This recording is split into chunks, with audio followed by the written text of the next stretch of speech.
I thought it would be interesting to go through all of the palettes that were new to my collection in 2023 and share them with you. That turned out to be a bigger task, gathering that information, than I thought it would, because I went through my palettes and pulled out the ones that I thought were new, but then I also went through my orders from the year and also went back then and looked at my videos to see what was featured in my videos. And I think that I have pulled all of them. If you want to take a guess on how many palettes overall you think I added to my makeup inventory in 2023, pause the video and go down and drop a comment with that number. And then at the end of the video, I'll give you the total and you can see how close you were. The other thing that I thought would be interesting for you is, how do I feel about these palettes now that I have lived with them for a while? Granted, some of them are newer than others, but did I continue to use them after they were in a video, or did they get put away and I never thought about them again? I divided these into 3 groups. I have the top 5, the bottom 5, and then everything else in between. Now, just because it's in the in-between doesn't mean I don't like it. It just didn't get into that top 5 or stay out of the bottom 5. And I actually had a little trouble filling the bottom 5. There were 3 that were easy to go in there, but then the other 2, I don't really not like them, but I don't like them as much as the other ones that didn't go in there, if that makes any sense. So how about I stop rambling and just tell you about the palettes? And we are going to start with the bottom 5. The first one I'm going to start with is one that I actually really don't like, and that is the Temu Nobu palette.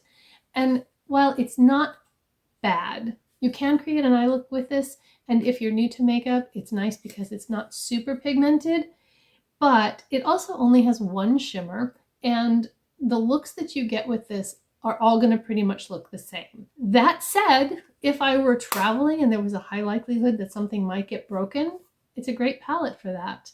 So I'm not going to get rid of it because I actually do use it sometimes, but it just kind of belongs in the bottom 5. Then I have this Revolution. This is the Relove brand, and I did a video on this back in spring maybe. And I used this palette for that look, and I actually kind of liked the look and how it came out, but I haven't reached for this palette since. And part of that maybe because it's in a bin on the bottom shelf, but that's also where my e.l.f. bite-size palettes are, and I reach for those all the time. So that's not the whole story there. So I don't really know why I don't reach for this one, but I don't. And because of that, it's in the bottom 5. And then this one I got when I did the Juvia's Place mystery box. This is the Bronze Rustic, and I really like Juvia's Place formula. The reason this one hits the bottom 5 for me is the color story. I did use it. I think I created a pretty decent look, but this red is pretty bright. I don't use it, and I find it difficult to create a complete look with this. This is one that I would reach for maybe a companion palette, or if I was looking for a red shimmer or that bronzy shimmer. But to be honest, I have these shimmers in other palettes, and so I never even think to look in this one to use it. So this is actually one that I might consider decluttering and passing along to someone who uses these bolder colors a little bit more than I do.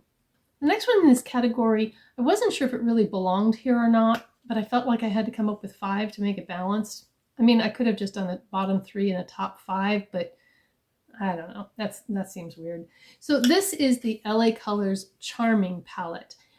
And again, there's nothing wrong with this palette formula-wise, and I think it's like only $2.99 or $3.99 or something. It's really inexpensive. But the color story is, it's not that it's bad, because I really like these colors. The mints and the browns together, I really like. It's just that it seems incomplete. We do have a transition matte, but the only other matte in the palette is this green one. And I kind of like a deeper brown to kind of anchor some of these colors. I just feel like it's incomplete and it's difficult to create a complete eye look with it. So, and then this one might be surprising to you. And this one is one that's fairly new and it's surprising to me. And that is this Charlotte Tilbury, the Queen of Glow. And I really do like the shades that are in here, but the problem I have with it is that there's 3 shimmers and one really deep matte. And I cannot create an eye look with just this palette. These shimmers are very pretty, but I don't think to pull out this palette just to use one of these shimmers, because I have these shimmers in many other palettes. And they're pretty shimmers, they're buttery, they're smooth. You know, I mean, look at the foil on that. The other thing is this is really new to me and I haven't had a lot of time to play with it. So I don't expect that it's going to stay in my bottom 5, but I had to pick a 5th palette. And so because of my lack of experience with this one and just how it makes me feel when I look at it, it got the 5th spot. I'm not going to go to my top 5 right now, or you wouldn't stick around to watch the end of the video. So I'm going to go to the middle ones right now. And these are all palettes that I very much enjoy using. I don't have anything bad to say about them. They're good staple palettes in my collection. And the first 2 I'm going to show you are both from Moira. I discovered Moira at about this time last year, actually. Heard about them through Jen Phelps. And I ordered a full face of makeup in their Black Friday sales last year. And I did a video on that. So if you want to see that after you're done here, it'll be up in the cards. But these 2 palettes are ones that I ordered this year after my low buy ended in April. My birthday month is in April, and for the past 2 years, this year and last year, I did a low buy from January to April, and I plan to continue that again next year. And in April then I allow myself to buy a palette or 2 for my birthday. And so that's what I did with these. So the first one is the Magic Dreaming palette. And this palette is just gorgeous, especially for summer. These colors are so much fun. The shimmers are buttery and rich. The first palette that I got from Moira, the shimmers were more of a topper formula, which they're fine. I like them, but I really prefer this shimmer formula than that first one. And then I also got the Moira I'm Falling For You palette. And this one is just beautiful pinks and purples and bronzes and so much variety in this palette. There's just so much here. And I love that they include the light ivory matte shade that I use all the time. If you've watched an eye video of mine, you know that. Crease to brow bone, and love using that. So this one was really close to hitting the top 5, but I had to cut it off at 5. And I'm not pulling these out in any particular order, by the way. I am just going through them. These next 2 were gifted to me in friend mail. They were lightly used, which I have no problem with. And these are the 2 Marc Jacobs palettes. This one is Extravagance, and this one is Fantasine. Fantasine is more pink toned with a little pop of bronze shimmer in there. The formula is beautiful, and I love the eye looks I create with this. And then Extravagance is deeper and smokier and kind of grungy with this olivey gold shimmer right here. Is so pretty. This one I used a lot in the fall and really enjoying both of these palettes. The Essence Welcome to Miami palette I got this summer when I did a full face of Essence. And again, I'll have it either in the cards or down below or both, depending. I can only do 5 in the cards, I think. So if it fills up, they'll be down below. But this one is just so fun and summery. You can take it with the orange peachy tones, the greens, or the purples, and even a little bit of berry over there. I mean, there's just a little bit of everything in here. And the mattes are great. The shimmers are beautiful. And it's a really fun palette. When I'm looking for color in the summertime, I reached for this a lot. The Morphe Vava Bloom came to me in friend mail as well. And this palette really surprised me by how much I liked it. The pinks, I don't really have much in my collection that is a true pink. I have a lot of kind of berries or mauves or dusty pinks, but these are just so pretty. And there's a lot of variety in here as well, because you've got some deeper tones, berries, you've got some bronzy tones over here, and there's just a lot of variety. And the shades work really well. So this is another one that's in the middle. The next one I pulled out of the basket is this You Can Be Aromas palette. And this was another palette that I got from Temu. This one, however, I felt was much better than the Nobu palette. This is the one I put on in the Temu try-on. If I can do this. There we go. And the berry tones in here are just beautiful. These two are pressed glitters, and I don't really use that anymore. I've had issues with glitter in my contacts, not a pleasant experience. So these two I'll probably never use, but the rest of this is so pretty, and I really enjoy this. It's also a really nice palette for fall. The Sigma Spicy palette, technically I received around this time last year when I was one of the winners in Jen Phelps' 100,000 subscriber giveaway, but it was in a 12 Days of Sigma advent calendar that I didn't open until January. So even though I received it in 2022, I didn't actually open it and use it until 2023. So I think it's fair to put it in this video. Anyway, really like this. This is my first Sigma palette that I've ever owned. And the formula is beautiful. You can see it's kind of messy because I use it a lot.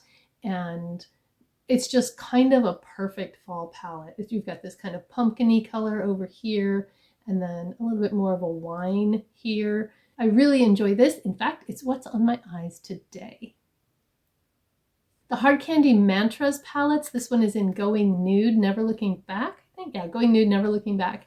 And it is just a really good nude palette. There's a lot of variety. You've got 1, 2, 3, 4 mattes, and the rest are shimmers. This one here is more of a satin, but I have gotten some really pretty looks out of this palette, and it's like $4.99 at Walmart, so really have been enjoying using this one. Another palette that I received in friend mail is the NARS Extreme Effect palette, and this one I didn't use much at first because it was kind of spring and summer, and to me this is more of a fall winter palette.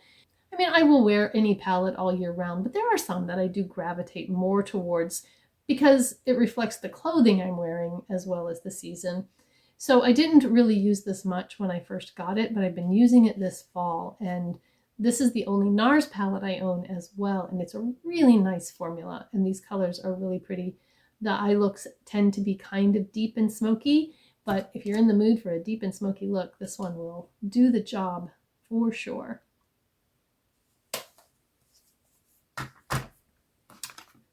And then the last palette in my in-between is the Zeesea Alice in Wonderland palette. And I haven't used this much recently because I have so many palettes, and I want to get back into this because it's really pretty. The shimmers are more of a topper formula, and that's okay when I know that. So when I'm looking for that kind of look, and then I reach for this palette. If I want, you know, full, because like what I have today is a little more toppery, a little less full-on metallic shimmer. And that's kind of what this gives you. The shades are so pretty. The looks that I get with it are pretty. And the packaging is absolutely gorgeous. I do have a code with Zeesea that will save you 15% on your order, and I will have that listed in the description box down below. All right, so which palettes made it to the top 5? This first one is a little bit of a surprise because if you watched the video where I tried this palette on, at first, I did not like it. My first impression of this was not good. It was later in the evening when I walked by the bathroom mirror and I looked and I went, oh. And then I realized that the shimmers actually pack more of a punch than I thought they did. This deep purple right here is so pretty. If you're looking for a deep smoky purple eye, this palette will be gorgeous. Again, these are in no particular order, but that's the first one in the top 5. The next one in the top 5 might also be a surprise because it's also a very affordable palette, and that is the Okalon Ethereal palette. And this is a dupe for a Huda palette, and right now I cannot remember which one, so rather than misspeak, I'll just put it on the screen below when I figure it out. But these are beautiful, and you might notice a theme here. I kind of gravitate towards similar colors. If you want to do the viral latte makeup look, this one is going to be great for that because you have these deeper browns and oh, it's just so pretty. And then you have these really interesting textures like this jelly shadow here. And then you've got these duochromes like this one that shifts like blue and purple and pink. Anyway, it's gorgeous and the formula is really, really nice. Next in the top 5 is another recent addition, and that's the Natasha Denona Retro Glam palette. I have this one in my Panning Cats and Dogs video because I really wanted to play with it, and it kind of almost gives you summery vibes, But I'm here to tell you that if you want a deeper fall look, you can do that too, because you've got these deep greens over here. You've got this deep berry, so if you combine it with the pinks and this deep berry, so pretty. Or you can do just a beautiful neutral look with it as well. So I am having fun playing with this. I have used this 3 times since I posted my panning cats and dogs video and have 2 more uses to go. And if I get those 2 in, then it'll roll out this month and I'll get to roll something else in. But that's definitely in my top 5. The next 2 in my top 5 are from the same company, and I bought them at their Christmas in July sale, and that's Sydney Grace. The first one is the Be Mine palette, and this one has kind of pinks and golds and berries. Again, yes, I know it's the same color story, but they're arranged differently and they're just different, okay? Variety, we like variety. Anyway, I've used this a lot. You can't tell by looking at it because it doesn't look like it's hardly been touched, but this formula is everything that people say it is. It's so good, and I really enjoy using it. I've loved putting looks together. It is very pigmented. So if you get Sydney Grace and you're new to makeup, go in with a very light hand to start with until you realize how much you're going to get on your brush. I also do tap it off before I go into the eye because, as I've said before, it's always easier to add color than it is to take it away. Then the final palette in the top 5 is my Sydney Grace Blessed palette by Mary from Glitzy Fritzy. And they're a little bit similar, the Be Mine and this, but this one is a little bit grungier, a little bit maybe edgier. And look at this duochrome here. I haven't actually used that yet because I'm not real sure what to pair it with. So I need to look up some looks with it and see what to do with it. But I think I have used every other shade in this palette and have created some really pretty eye looks. Everything from just a neutral everyday eye to really pretty colorful looks. The good news is I don't have any palettes that I added to my collection this year that I have not used, and I really don't have any that I want to declutter. I did my big declutter last February. I can't believe it's been February already. I feel like it's almost time to go through it again. But since I did that and cleared out some room, I've been able to see what I have, and I'm using my products a lot more than I was when I didn't know what I had. So all in all, I'm really happy with the palettes I added. And you may be wondering at this point what the total was that I added to my collection, and that number was 21. I did purchase a few, but others were gifted to me or I won them in a giveaway, and I'm very grateful to have all of them. If you enjoy these kind of collection videos, then give me a thumbs up so I know to do more of them and that YouTube knows to share it to more people. If you're not subscribed, please take a second to do that. I'm going to put a couple videos here that I mentioned in the video so you can go watch them if you haven't seen them yet. I hope you have a beautiful, blessed day, and I will see you in the next one. Bye-bye.